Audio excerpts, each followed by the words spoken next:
As soon as someone says the words, "the people who walked in darkness," you know instantly, and are probably already saying in your head the words that follow, "have seen a great light."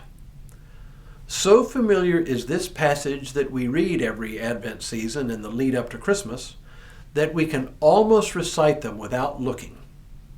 But the words we say omit a portion of the text, a portion that speaks to the reasons for Israel's joy.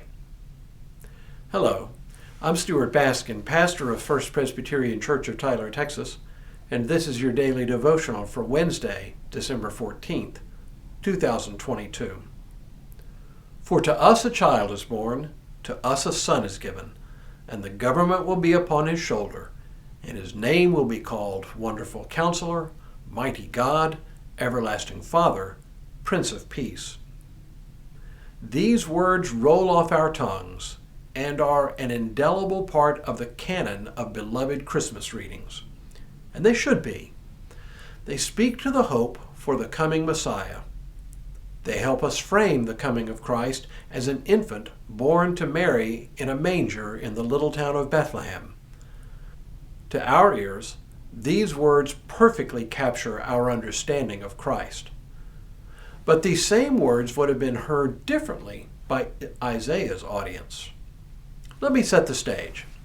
The first part of Isaiah was likely written in the years between about 742 and 700, or even 687 BC.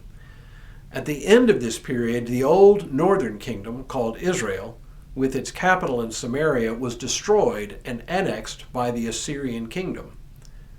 This was interpreted by the prophets as God's judgment on the people for a whole variety of sins.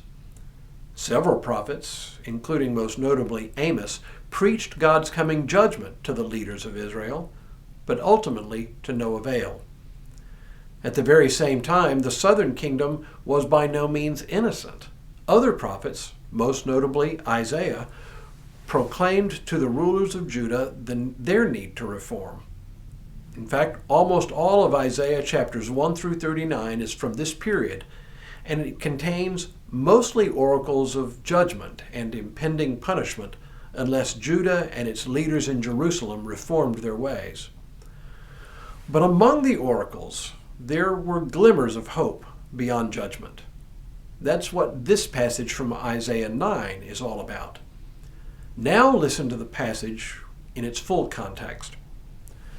But there will be no gloom for those who were in anguish. In the former time he brought into contempt the land of Zebulun and the land of Naphtali. But in the latter time he will make glorious the way of the sea, the land beyond the Jordan, Galilee of the nations.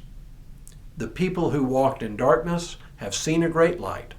Those who lived in a land of deep darkness, on them has light shined. And now the portion we usually skip over in the Advent readings. You have multiplied the nation. You have increased its joy. They rejoice before you as with joy at the harvest, as people exult when dividing plunder. For the yoke of their burden and the bar across their shoulders, the rod of their oppressor, you have broken as on the day of Midian. For all the boots of the tramping warriors and all the garments rolled in blood shall be burned as fuel for the fire. For a child has been born to us, a son given to us. Authority rests upon his shoulders, and he is named Wonderful Counselor, Mighty God, Everlasting Father, Prince of Peace. His authority shall grow continually, and there shall be endless peace for the throne of David and his kingdom. He will establish and uphold it with justice and with righteousness from this time onward and forevermore. The zeal of the Lord of hosts will do this. I'm including this passage in my consideration of joy this week because the joy here is very specific.